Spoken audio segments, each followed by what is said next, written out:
Today, I'm going to show you guys how you can pull off many different killer combos with Ophanimon Falldown Mode.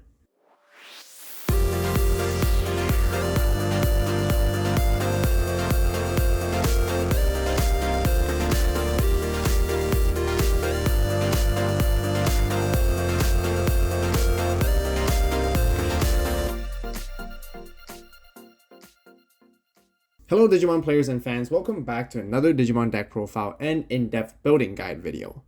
Of course, our one and only Scythe Queen of the Digimon TCG makes a comeback in the most recent format. Other than being a very good level 6 in general for the Mastemon deck, Ophanimon Falldown Mode herself has always been a very powerful card alone. She can delete things, recover security, and beat your opponents down without having to worry anything because she might get deleted, and because of her ability of on-deletion to bring back another Digimon, you're ready to go all the time. If you guys are Mastemon fans, I think this deck would suit you very well because both the Ophanimon Falldown Mode Beatdown deck and the Mastemon deck shares very similar cards. However, the playstyle and strategies are totally different. And the same goes for the combos as well. And there's a lot of intricacies and cool stuff that you could do, unlike the Mastemon deck does. Like always, I got a bunch of different combos and plays to show you guys later, so definitely stick around. The approach of this deck is to heal and set up strong security bombs with Ophanimon Falldown Mode and your Angewomons. At the same time, you want to beat your opponents down by swinging aggressively to win your games. Now I got some cool news for you guys, as this may not be directly related, but did you know that we're going to be getting even more new support for yellow and purple in the future? The brand new BT11 leaks features a whole new Angewomon, Lady Devimon, and the Mirai Tamer, which certainly will improve how we can build and play yellow and purple decks. Now how exciting is that? Well, if you guys can't wait, then be sure to hit that subscribe button right now and turn on that notification bell to stay tuned for more awesome Digimon content. Also, give this video a like because it just really helps. Now, with the good news covered, let's just go straight in to the deck profile. Alright, to begin with our Digi-8 cards, we have the 4 copies of Ophanimon, and that's it. We don't have a whole lot of rookies to be Digivolving all the time, which is why 4 is really good enough. I like to play Ophanimon simply because that it gives us the early game draw power when we do swing in with our rookies, which I do tend to as mostly for my game plan overall. Alright, let's talk about our rookies, where all of our rookies essentially is a Salamon package. We have the EX1 Salamon, once again, really good in combination with our draw power, early swings, if we ever can do so. And then we also have the BT9 Salamon. We get to search, grabbing ourselves 2 color card, which is very crucial where we do play a lot of those in this deck. And this Salamon is also just really great because it can Digivolve on top of a yellow egg, which synergizes very greatly and comes into real handy where we play the 3 copies of the Salamon X antibody Digivolving for 0 on top of Salamon, and when we do Digivolve it, we can look at the top card of our security, giving us even more search power. If we like it, we can add it to our hand, or if we want to keep it in security, we can keep it there as well. Giving us a little bit of information is very, very nice. So that's it for all of our rookies and the egg package. Now, before we jump on and talk about our level 4s, I do want to quickly mention that I know many of the players out there, and many of you guys may have seen for Ophanimon decks out there, they usually play a purple base instead, with the purple base being like Demimeramon along with Gazimon and Psychmon. As good as Gazi and Psychmon are, they're just really good for specific meta matchups, which is why they're really, really crucial to the deck. I felt like having a yellow base helps out a lot more for the playstyle I'm trying to go for. The main reason is because I feel like I'm always missing like yellow cards I really need, and playing yellow options has been a little bit more crucial for this deck overall, which is why having the yellow egg base along with the rookies just really helps. But yes, I'll further elaborate when we do get into our options and as we showcase the deck profile as we go. But now let's talk about our level 4s. Our best card in the deck where you have to run 4 copies of is the dual color Gatomon. Here on play, you get to search, grab yourself 2 hits potentially, which is really, really great. Reducing your Digivolution into your Angels by 2 allows it to Digivolve for 1 in most cases, and of course end of turn DNA. However, we don't play any DNA in here, but still generally her main effect is just so good and so crucial to the core mechanics of the deck, which is why you have to maximize it at 4. Next, we have 2 Black Gatomons with Rush. Now, the Rush is very, very important for this deck because it does come in handy. You do need it and you want to see a little bit more off, which is why having 2 copies other than 1 becomes very important, because often enough, this rushing capability does help you win games. The retaliation is also really nice, comes in handy every now and then, but we don't utilize it as much. That's really it for the level 4s. Now let's talk about our level 5s, and our level 5s are all Angewomons. We have the Mastemon Starter Deck Angewomon, where we have 4 copies, and then we have the 2 OG Starter Deck 3 Angewomons. Let's talk about the Mastemon Starter Deck one first. Just always really great on play. You -2 security on your opponent. Really, really powerful card just to stop and delay some aggressive plays that they have. But really, mainly, what I really like about this card, and many of you guys may have known already, is the aggression of the inheritable security +1 that it gives. Giving our top end, our Ophanimon, and our level 6s, the extra security +1 helps us be more aggro overall. Now, the Starter Deck 3 Angewomon, whereas is when Digivolving, if we have 3 or less security cards, we can recover 1, is more of our defensive capability 1, and it just comes in really handy because we can heal so much overall, because we do play the brand new 3 copies of Angewomon X Antibody. So this digivolves for 0 on top of Angewomon. When digivolving, one of our opponent's Digimon gets -security 1. And also, if we do have a Angewomon or the X Antibody option underneath the sources, we can recover 1. And usually we're basically digivolving this on top of Angewomon anyways, so we get the recover, and it's just very, very nice. We can recover so much in the combos, and yeah, can't wait to show you guys how crazy the healing amount is, but just a really, really good card too. That's it for our level 5s. Let's talk about our level 6s, our boss Digimon. 4 copies of Ophanimon. The one on the left is the alt-art, just so you guys know. Ophanimon is the core boss Digimon of this deck. We're playing the entire deck just for this, essentially. Now, first and foremost, Ophanimon Falldown Mode can digivolve for 2 on top of Ophanimon. However, we don't play any regular Ophanimons at all. So we're really just focusing on just digivolving it straight for 4 costs on top of a level 5. Now, when digivolving, if we have a purple card, we can pop a level 4 that opponent has. If we have a yellow source underneath, then we can recover 1 with no conditions, which is really, really nice. And then on deletion, we can play 1 purple or yellow level 4 Digimon from our trash for free. Now, this ties in very nicely back to our conversation earlier about Black Gatomon. A lot of our combos do rely on Ophanimon. When it gets deleted, we can play a Black Gatomon out, and then we can sort of do rush capabilities and swing in more aggressively and win games with that card. Ophanimon is just a super strong card, and overall, I think. And that's also because as soon as you digivolve into it, it gives you a lot of value, and it's literally just a beat stick, and all you want to do with it is just to beat your opponent down as much as you can with it, and you don't have to worry about it because there's always its on deletion effect, giving you value if it ever does get deleted, which is always very nice, and it applies a lot of pressure overall. And yeah, I just really like playing this card. Now, we're actually not done with level 6s. We still have 2 level 6s here, where we have 2 copies of the OG Mastemon from BT3. This card just synergizes very nicely with the deck overall. Very similar to Ophanimon, where you pay 4 costs to digivolve, and when digivolving, both players trash the top card of their security, and then you can play 1 purple or yellow Digimon card with level 4 or less from your trash for free. Once again, synergizing super well with Black Gatomon, and this Mastemon right here helps us push for lethal games. In some situations, again, I'm going to show you the combo where you can just instantly take out your opponent very quickly with this card. So yeah, I do want to see it often enough, but Ophanimon is definitely the more priority over here in this deck build. Last but not least, we do have 1 level 7, 1 Def Xmon. Just really, really good card overall. Strongest card in the current game. You know, just the emergency button where when we have an opportunity where our opponent goes too wide with their Tamers and Digimon, we can just pop wide boards out there. Very powerful Digimon. It can also digivolve on top of our Ophanimon if we ever need to, but we usually want to be hard playing this for the best value overall. That's it for all of the Digimon. Let's talk about our Tamers. We have 3 copies of Mako. Mako is a very good tamer because it searches. You can find and trash stuff that you don't need as well and set up for your trash, which is really good whenever you hard play a double color Digimon, which usually it's going to be your Gatomon or your Black Gatomon even. You can suspend this tamer to gain the memory back, which is really, really good. And yeah, 3 copies is a must-have for sure.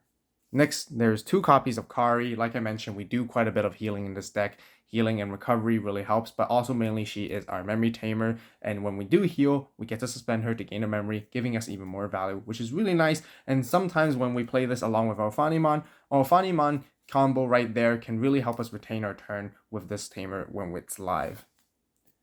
Last but not least, we haven't played this tamer for a while, but this tamer also just really helps with this deck. We have Analog Youth.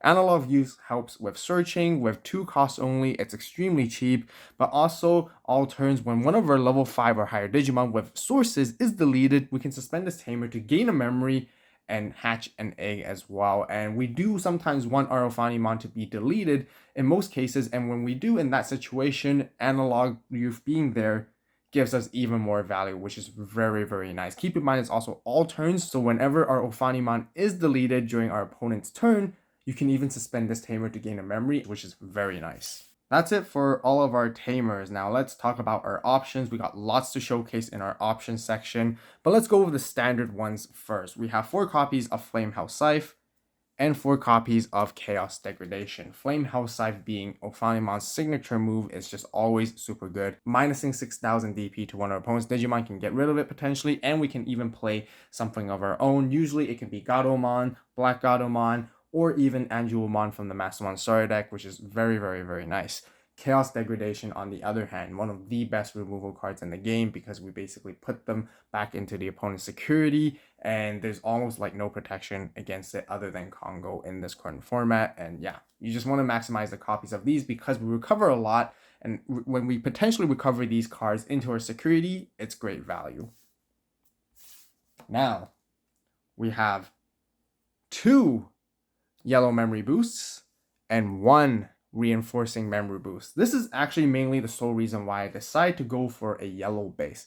Yellow memory boost is super good in this deck because a lot of our cards are actually mostly yellow, and we can search for our yellow stuff and grab any yellow stuff we need. Having more hit targets is even better. And once again, this is very crucial because I would not be playing the yellow base, or if I'm not playing the yellow base, I cannot play yellow memory boost, and it's much more harder to play. Same idea with reinforcing memory boost. It is very expensive for 6, but it gives you so much value because of its recovering and searching capability of grabbing a card as well. And delay is always great because I realized when I was playing this deck, having the extra memory really helps me push for my combo plays I really, really want. This is the reason why I want to play more memory boost for that reason overall. Next up, we have 2 Calling from the Darkness. This is a really, really good card. Once again, synergizes very well with Ophanimon. I'll talk about more in our combo segment.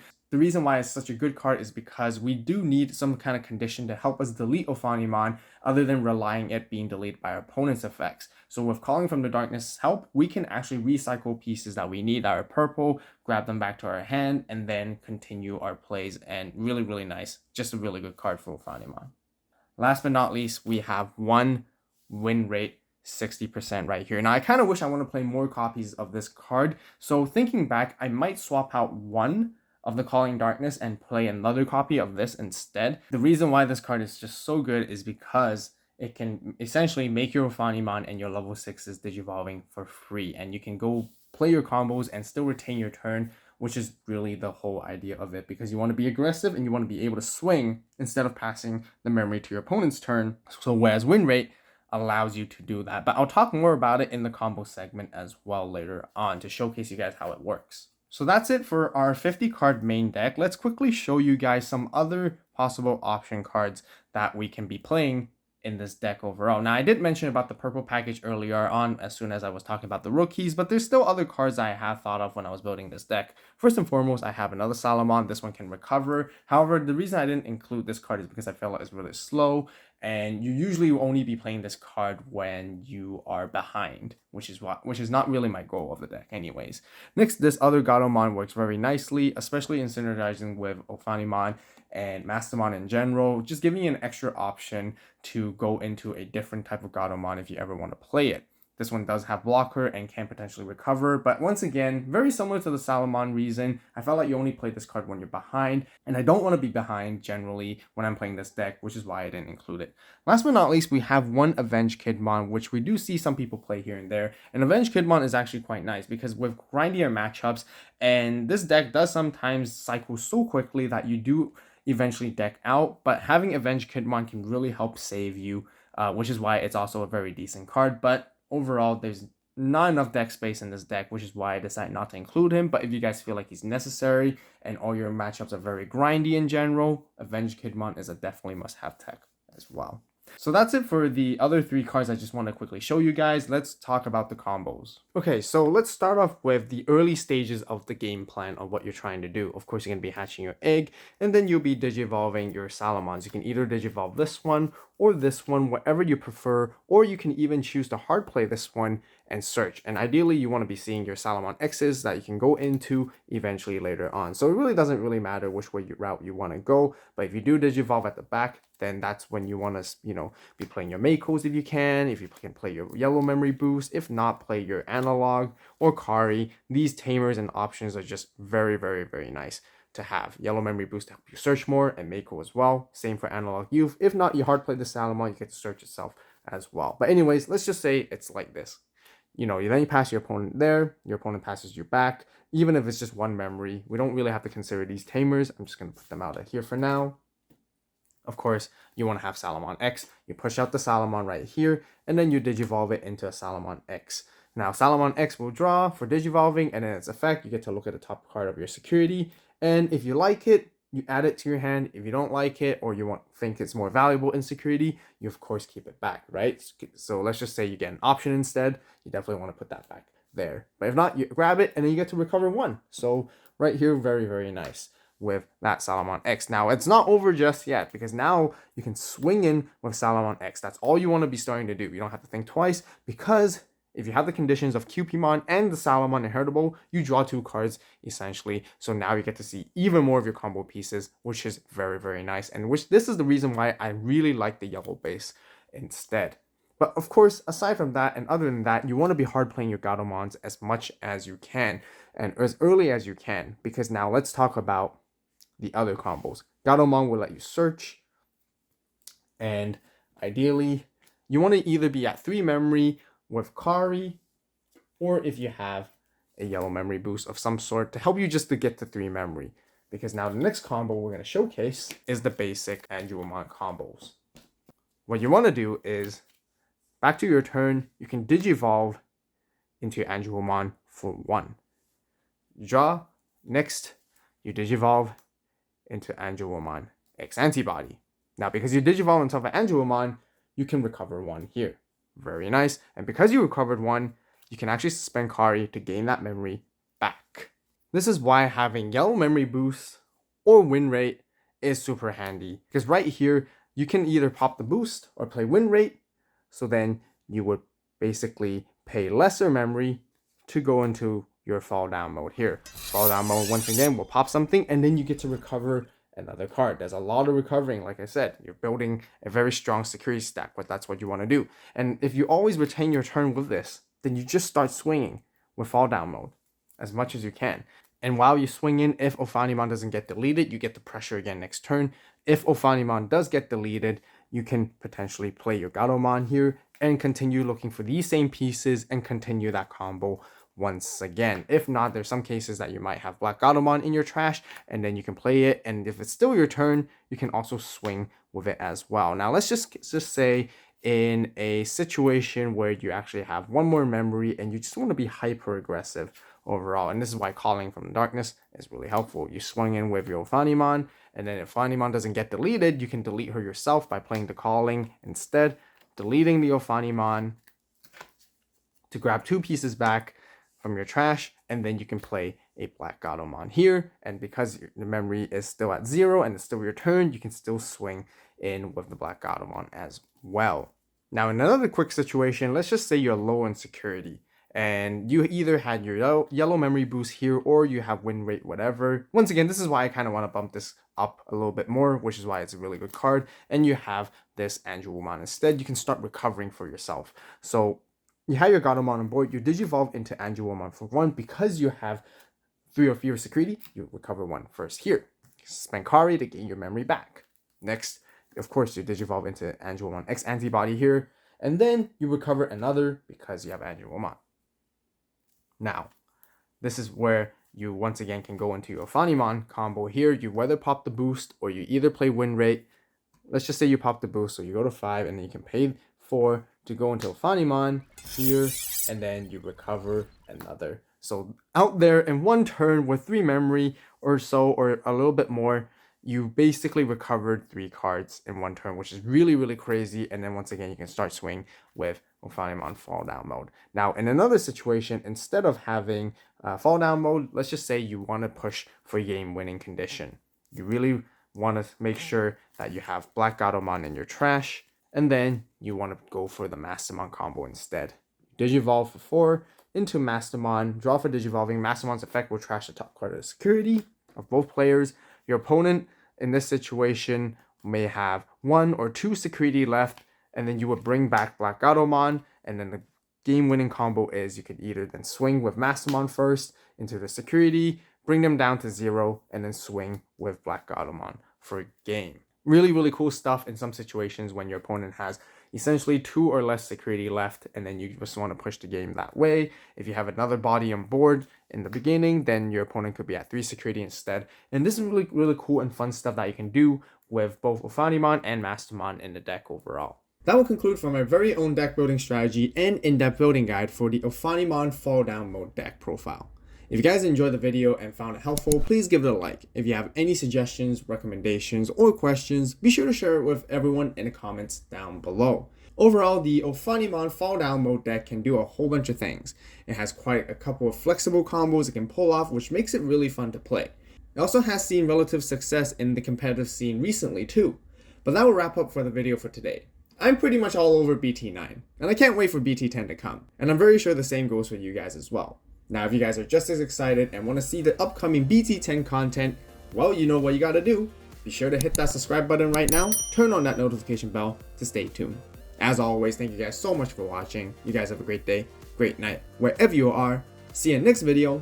This is Avault, signing out.